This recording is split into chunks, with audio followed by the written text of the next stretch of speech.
Welcome to jQuery video series, and today we are going to discuss the fadeTo function, alright, which is under the fading effects. So before I jump in, I'm assuming that you're having a jQuery file imported in your project and you have added the reference of that into your head section, and you have written some basic JavaScript code in order to execute a jQuery instruction. So now let's have a look at the markup. So all I have is h2. I got one div, within that I got two paragraphs, and after that I got button which says fadeTo. Okay, so let's do the quick preview and let's see the elements so you get comfortable. h2, paragraph tag wrapped within div, and last we have the fadeTo and this shining which comes from the CSS.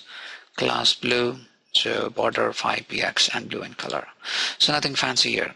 So now let's talk about the fadeTo function. So fadeTo function is nothing but which helps you to control the opacity of a specific elements which you specify right here. So let's have a look at this. I'm saying that these two paragraphs should fade up to certain level. So if I click on this, so you just watch it, it is dark in color right now.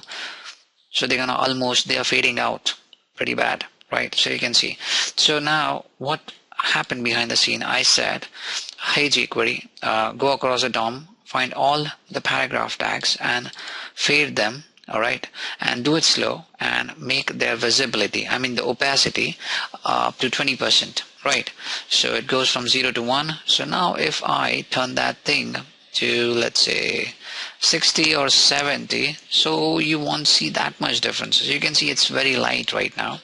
So if I refresh this, so it is back, and now let's do fadeTo. So it's 70% now. So you won't see much of the effect. It will go a bit light. So let me take it down to 40. 40 sounds good. Let me do the refresh again, and so you're getting my point, right?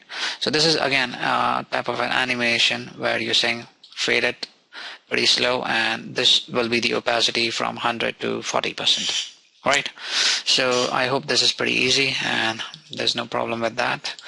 And we are done here. And up next, we're gonna look into the custom effects. All right.